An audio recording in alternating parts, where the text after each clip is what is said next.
Hi everyone, this is Miss Clark. If you're listening to this, you are hopefully in world history, completing your first assignment, the bookless assignment for the fall semester. And the purpose of this presentation is to cover what are called democratic ideals. And these are ideals that we think of in democratic governments. There are 5 of them.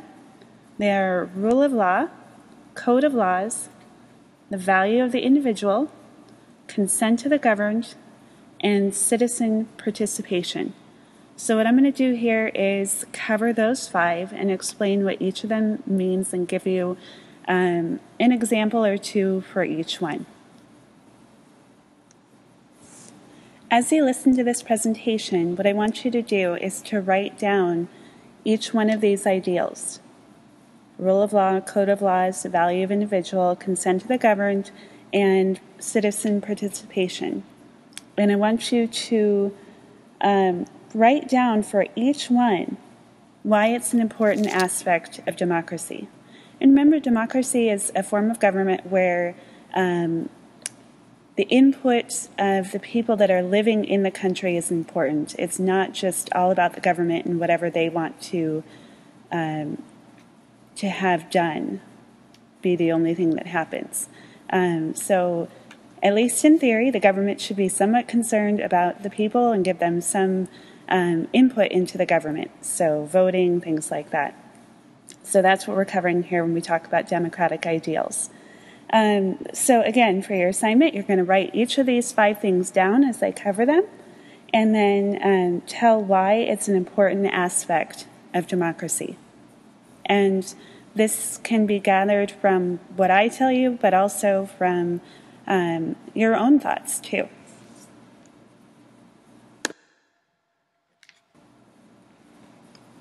Okay, so let's start with the rule of law. Basically what this means is that both the people and the government have to obey the law. So obviously the people that live in a country have to obey the law. We have speed limits. You can't rob from someone's house or from a store. There's certain things that we have to agree to. And we all know and understand that. But the idea of the rule of law is that the government also has to obey the law. So they are not above the law. They actually have to follow certain guidelines as well. So just as an example, if the rule of law were not in place and a government didn't have to or wasn't held accountable to the law, you might have a country where the government actually helped to allow crime to happen. And another thing to think about is our amendments in our Constitution, the United States Constitution. There is a legal process that has to be followed, and people have to be given a trial with a jury before they can be convicted of a crime.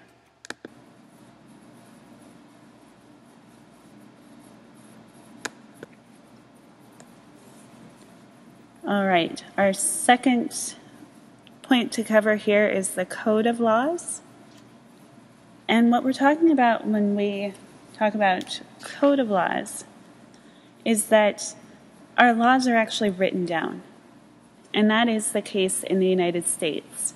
In the United States, we have the Constitution, and that's where the structure of the government has been written down, and it has been the case, has been in place for over 200 years.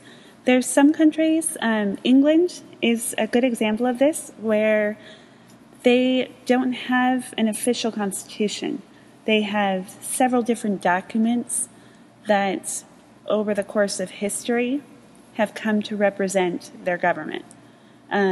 But the main point is just to have something written down. In most democratic countries, it's some form of a constitution. But then you know what the laws are, and there's also some unity in the laws across various states and cities, local governments, And so you kind of know what to expect anywhere that you are within the country. And that's why the code of laws is important. The next point to cover is the value of the individual. Okay, so by the value of the individual, what we're talking about here is your right to your life, liberty, economic freedom, freedom to know that you're not going to be put in jail because you were out as part of a protest in the street, or because you wrote something that was going against the government or the president.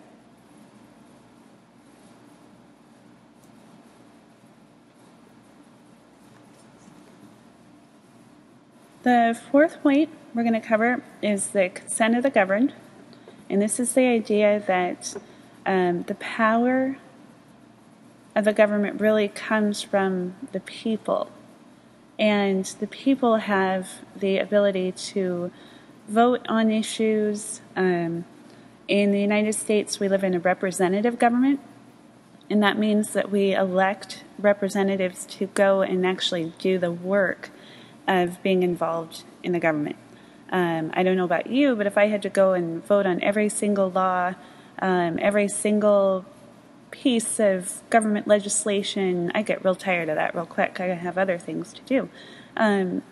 So we elect people that we feel like have fairly similar ideas in at least a significant amount of areas as we do, I do, you do, your parents, whoever it is that's going out and voting, to represent our ideas and to go and actually do the work of governing.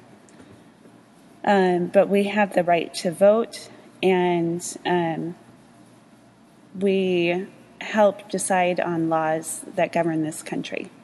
We don't always get the final say in everything, and laws may not always be everything that we agree with, but there is some participation on our part, and that actually leads me into the final ideal here that I want to cover today, which is citizen participation. So the United States is pretty much one of the earliest modern governments that's really allowed for citizen participation. It's not just a small minority that get to vote or that can possibly be in the government. It is a small minority that actually are in the government, but you can come from all walks of life. You don't have to have a certain amount of money in order to run for political office, although that usually helps. But by law, you don't have to. And you can get involved in the government in a variety of ways. You have that option if you can make it work. In other countries and other times, you had to be a property-owning white male, or you had to be born into your position. And so in the United States, we don't have those requirements for being involved in government. So along with this, like I talked about last time with the consent of the governed, we are able to vote, and we're able to get involved in demonstrations on the streets and protests and various other things. You can write letters to the editor in the newspaper, or be involved in various online forums and even social media things that are happening to make your opinions known on what's happening in the government. So these are all democratic ideals that have been around for really thousands of years, going back to ancient Greece and Rome, but that in more modern times, really kind of the United States was one of the earliest countries to put a lot of this stuff into place and make it accessible for the common people.